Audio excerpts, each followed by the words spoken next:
So Jared informed me that these after catalytic converter O2 sensors have already been shut off on my tune. This is my buddy Todd. Hey, can you say hello? Can you say hello?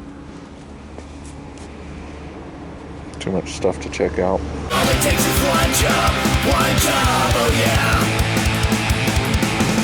All it takes is one job, and everything is gonna be okay. So, on my shifter hole cover, I want to make a nice cover, so I'm going to cut the carpet out a little further, and so I can make a nice opening here, clean it up a little, and then make a nice cover for it.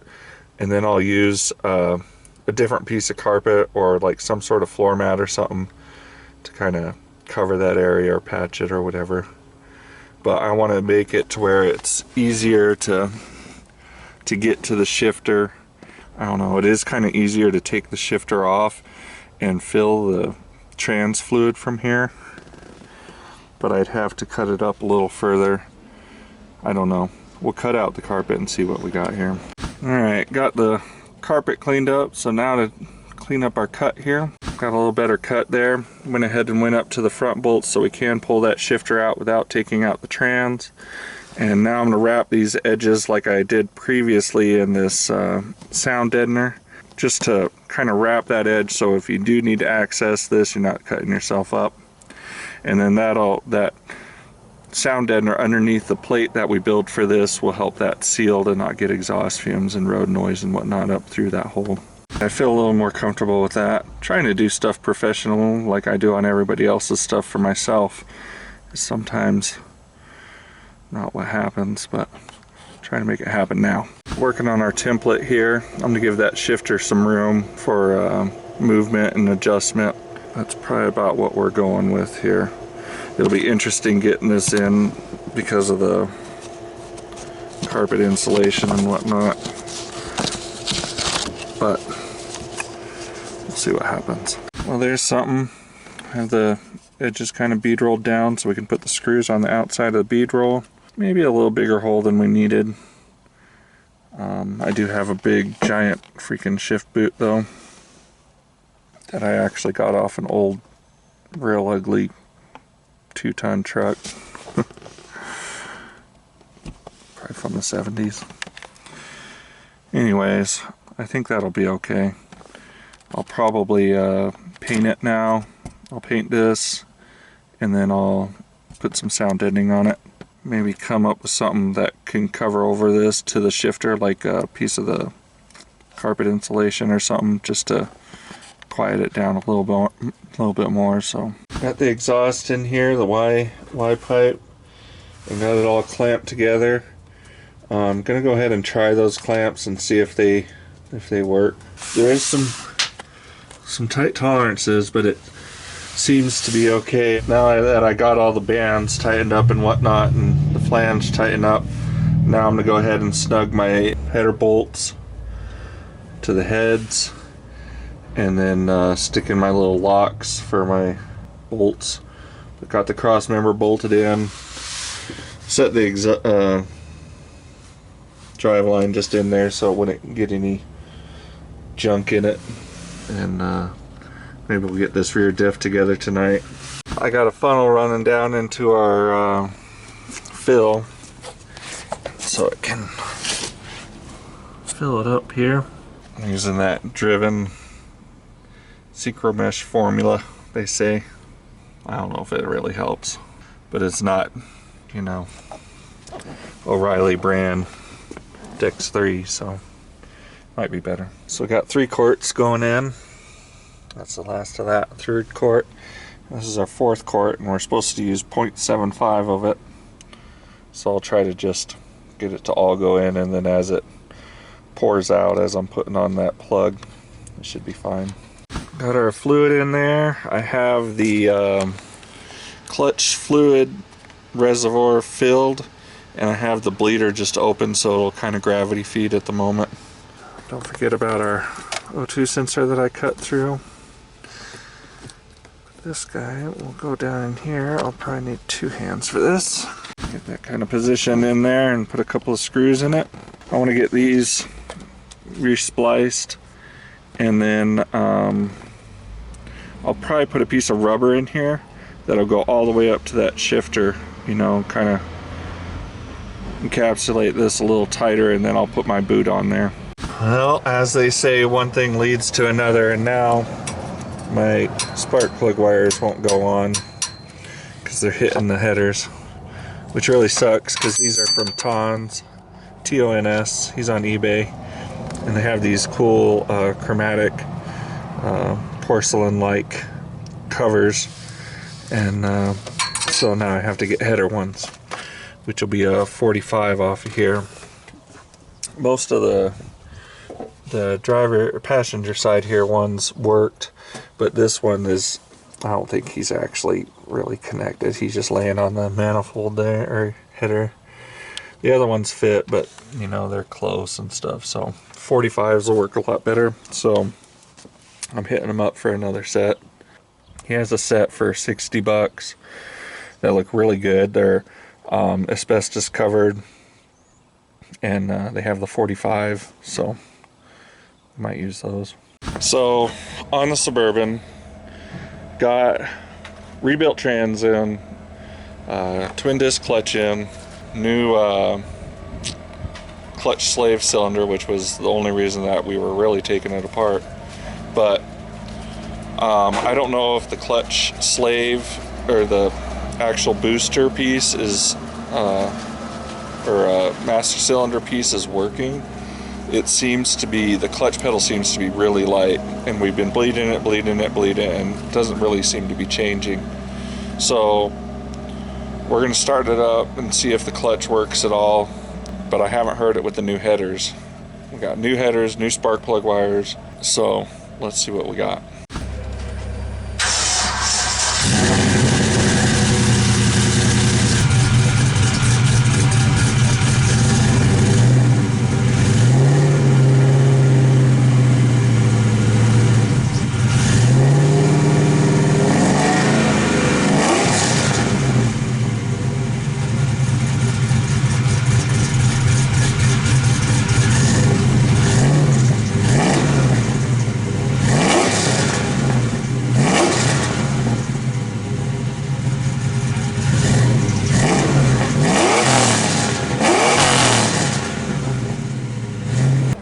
Light, like there's like feels like there's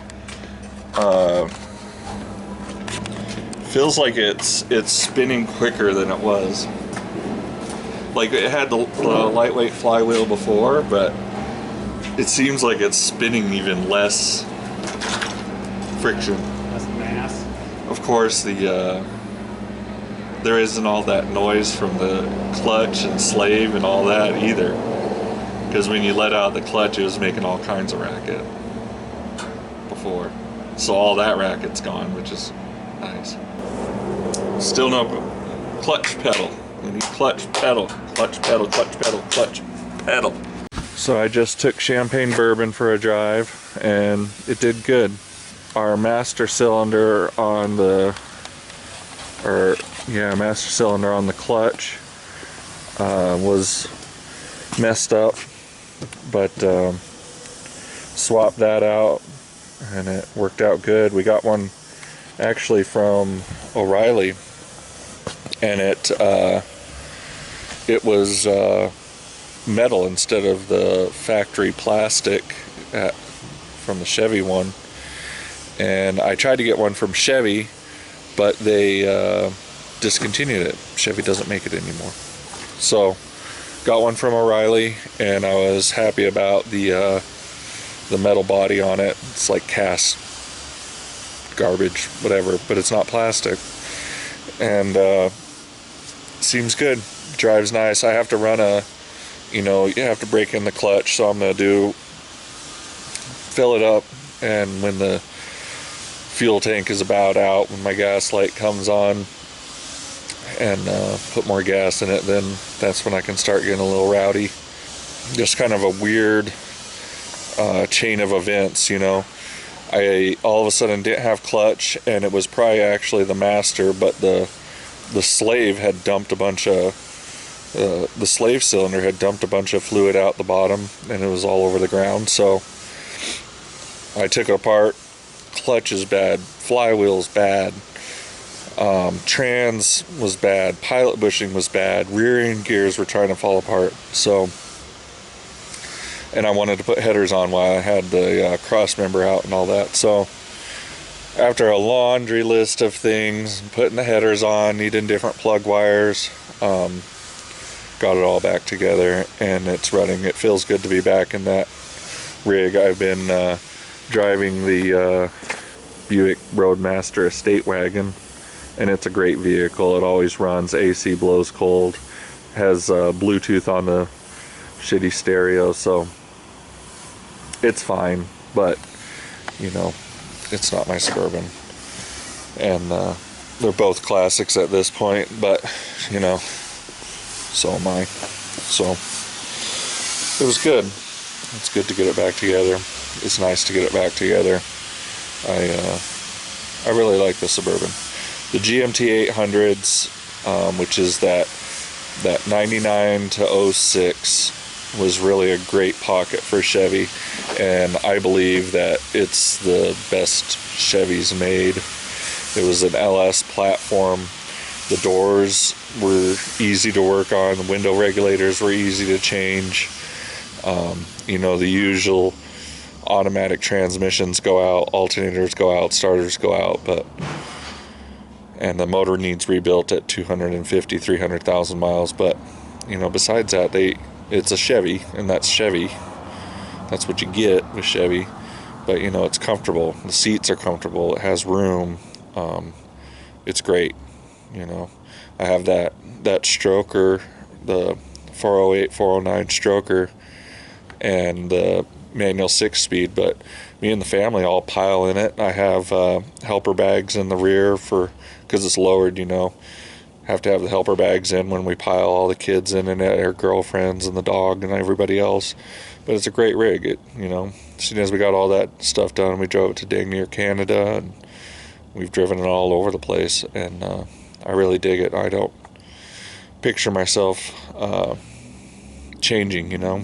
I might eventually get another one, but you know, I really like this platform. It's a good platform, and I think it's one of the best vehicles ever made. So, personal opinion, but you know, you can ask a lot of mechanics, a lot of people that have owned them. It's a good rig. So, thank you for watching. Please like and subscribe if you haven't yet, and I appreciate it. Appreciate you watching, and I'll see you in the next one. All it takes is one job, oh yeah. All it takes is one job,